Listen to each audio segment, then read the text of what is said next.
This is Cinder's Midwest Adventures. I'm reading the chapter 1 of... No, you're supposed to go. I'm Julietta. I'm Jenny. I'm Julietta, and I've been kidnapped.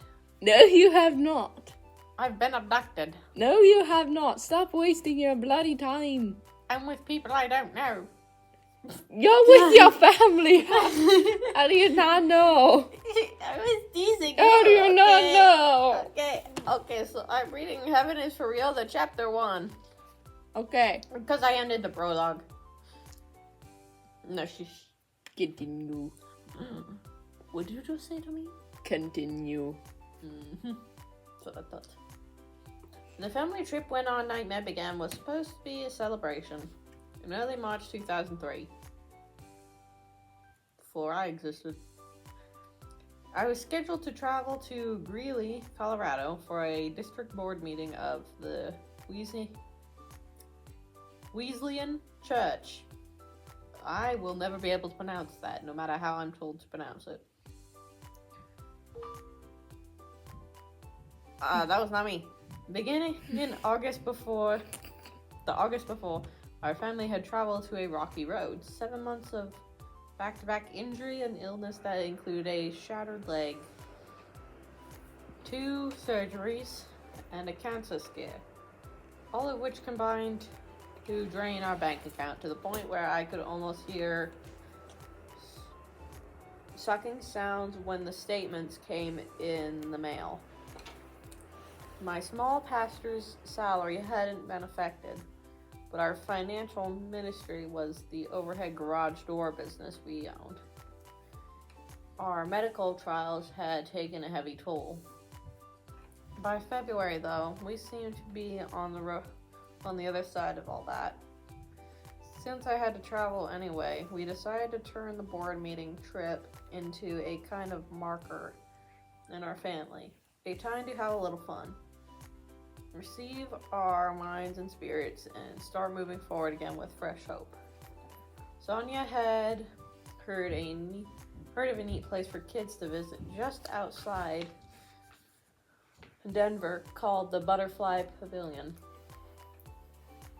We have that at our zoo. Big butterfly dome.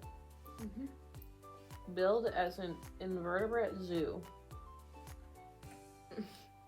The Butterfly Pavilion had opened in 1995, an educational project that would teach people about the wonders of insects, as well as marine critters, the kinds that live in tide pools.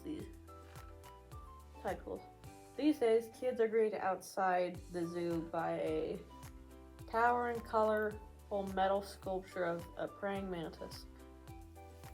But back in 2003, the giant insect hadn't taken up his post yet. So the low brick building about 15 minutes from downtown Denver didn't shout kid appeal on the outside, but inside a world of wonders waited. Especially for kids Colton and Cassie's age.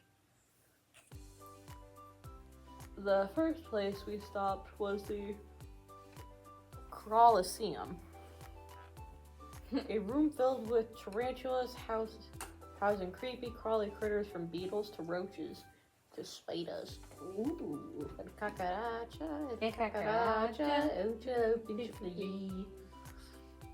One exhibit, the Tarantula Tower, drew Cassie and Colton like a magnet.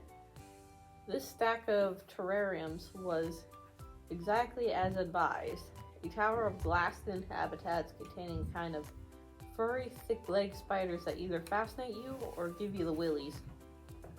Cassie and Colton took turns climbing a 3-step folding stool in order to get a look at the residents of the Tarantula Tower, upper stories.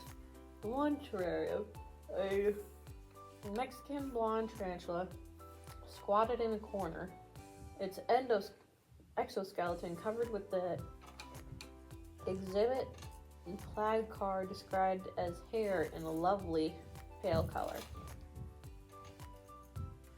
Another habitat contained a red and black tarantula native to India. One of the scarier looking residents was a skeleton tarantula. I'm gonna look that up. So named because of its black legs segmented with white bands so that the spider looks like an x-ray in reverse. We later heard that this particular skeleton tarantula was a bit of a rebel. Once she had somehow engineered a jailbreak, invaded the habitat next door, and eaten her neighbor for lunch. Oh. Oh, okay. Oh. As Colton hopped on the footstool to see what the rogue tarantula looked like, he glanced back at me with a grin that warmed me. There are no bug outbreaks at our zoo.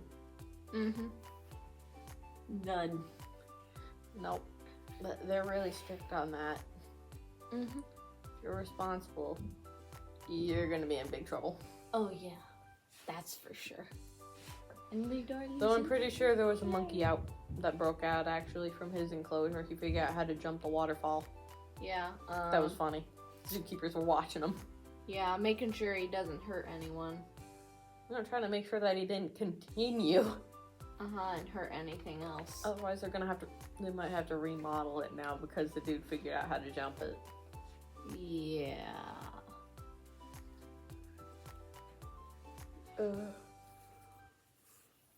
Continue. I was trying to find my place again. Okay. I could feel my neck muscles begin to unknot, and somewhere inside me a pressure valve released. The emotional equivalent of a long sigh. For the first time in months, I could simply enjoy my family. Wow, look at that one, Cassie said, pointing to one of the terrariums. A slightly gangly 6-year-old. My daughter was as smart as a whip, a trait she got from her mom. Cassie was pointing to the exhibit sign, which read, Goliath Bird Eater. Oh, isn't that one of the biggest tarantulas in the world? I think so. Females can be over 11 inches long. Yeah, I think that's one of the biggest spiders in the world. The one in this tank was only about 6 inches long, but its body was as thick as Colton's wrist. Still big. He stared through the glass wide-eyed. I looked over and saw Sonia wrinkle her nose. I guess one of the volunteer zookeepers saw her expression too, because he quickly came to the bird eater's defense. The Goliath is from South Africa, he said in a friendly educational tone.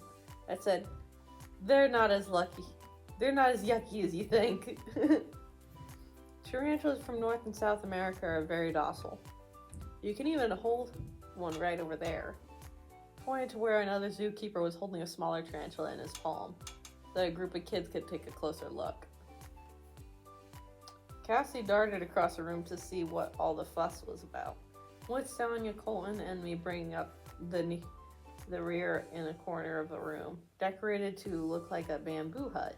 Ooh.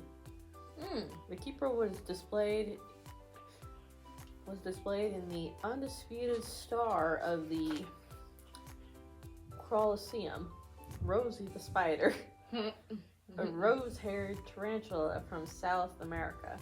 Rosie was a furry arachnid with a plum-sized body and legs 6 inches long, thick as pencils. But the best thing about Rosie from a kid's point of view was that if you were brave enough to hold her, even for a moment, the zookeeper would award you with a sticker. Now, if you have little kids, you already know that there are times they'd rather have a good sticker than a handful of cash. And this sticker was special. White with a picture of the tarantula stamped in yellow, it read, I held Rosie. Wasn't just any old sticker, this was a badge of courage. Cassie bent low over the keeper's hand. Colton looked up at me, blue eyes wide. Can I have a sticker, Daddy? You have to hold Rosie to get a sticker, buddy. At that age, Colton had this precious way of talking, part serious, part breathless, golly wonder. He was a smart, funny little guy, with a black and white way of looking at life. Something was either fun, Legos, or it wasn't, Barbies. I'm not a fan of Barbies either, personally, and never was. Yeah. In fact, I just got them just to use their clothes on other toys. Yeah. Legos, on the other hand, are my favorite. either liked food, steak, or hated it, green beans. I like both.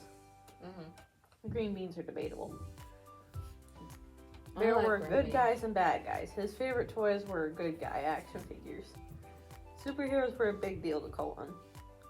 He took his Spider-Man, Batman, and Buzz Lightyear action figures with him everywhere he went. That way, whether he was stuck in the backseat of the SUV, in a waiting room, or on the floor at church, he could still create scenes in which the good guys save the world. This usually involves swords, Colton's favorite weapon for banishing evil. I like axes. I like lightsabers. Okay. Except they're on both sides. At home, he could be a superhero. I'd often walk into the house and find Colton armed with the teeth to the teeth. A toy sword tucked through each side of his belt, and one in each hand. I'm playing Zero, Daddy. Wanna play? I want little swords that I can put on a belt. Now Colton turned his gaze to the spider in the keeper's hand, and it looked to me like you wish you had a sword right now. And then, at least for moral support. I tried to imagine how huge the spider must look to a little guy who wasn't even 4 feet tall. It looks big. Yeah. I remember I ate like a plum one time. I think it was a plum, and I thought it was like a huge grape. To this day, I think it was just an oversized grape. I guess it was a plum, and I was just really little. Well, I mean, it's still good, right? I don't know. I think I enjoyed it. I think I actually enjoyed blueberry pie or something like that, too. Confuses me. I don't like blueberries anymore. Okay. I tried to imagine how... Okay. Our son was all boy, a rough and tumble kid, but had gotten up close and personal with plenty of ants and beetles. That's you. Yeah. I love ants. You like torturing them. But the spiders like it. I just pick up the ants with the leaves and then put them in their webs. They're small ants too, so it ain't gonna harm them that much, right? I mean, they target them right away and then have a delicious meal. And they don't usually catch meals. So then, on. Okay, hush. Okay. Rough and tumble kid who had always gotten up close and personal with plenty of ants and beetles and other crawly creatures. But none of those creepy crawlies had been as big as his face, and with hair nearly long as his own. Cassie straightened and smiled at Sonia. I'll hold her, Mommy. Can I hold Rosie? Okay, but you have to wait your turn, Sonia said. Cassie got in line behind a couple of other kids. Colton's eyes never left Rosie. At first, a boy that had left eyes never left Rosie. As first a boy, then a girl held the enormous spider. The zookeeper awarded the coveted stickers in no time at all.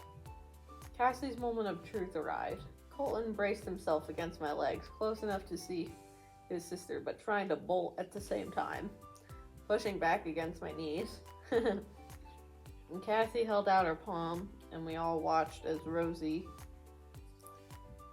an old hand with small, curious humans, lifted one furry leg at a time and scurried across the bridge from the keeper's hand into Cassie's, then back to the keeper's. You did it, the keeper said as Sonia and I clapped and cheered. Good job. Then the zookeeper stood, peeled a white and yellow sticker off a big roll and gave it to Cassie. This, of course, made it even worse for Colton, who had not only been upstaged by his sister, but now also only stickerless Burpo kid. His gaze longingly at Cassie's prize, then back at Rosie, and I could see him trying to wrestle down his fear. Finally, he pursed his... Sheesh. Okay, let's see. He pursed his lips, dragged his gaze away from Rosie, and... Bruh! Stop! All the alarms go off. Dragged his gaze away from Rosie and looked back up at me. I don't want to hold her. The chapter's almost done, so I'm going to just finish it.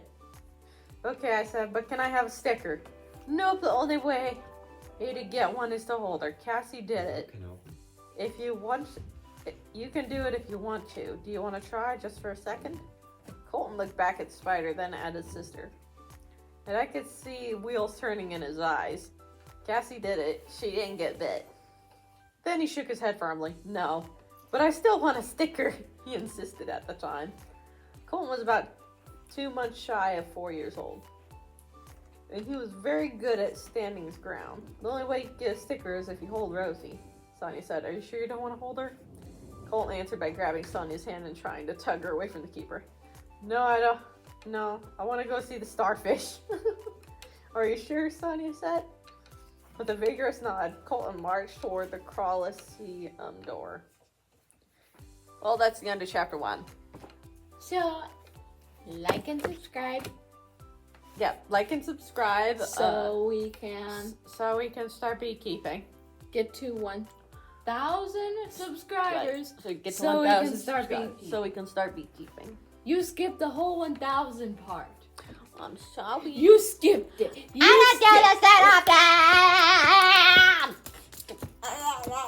Okay.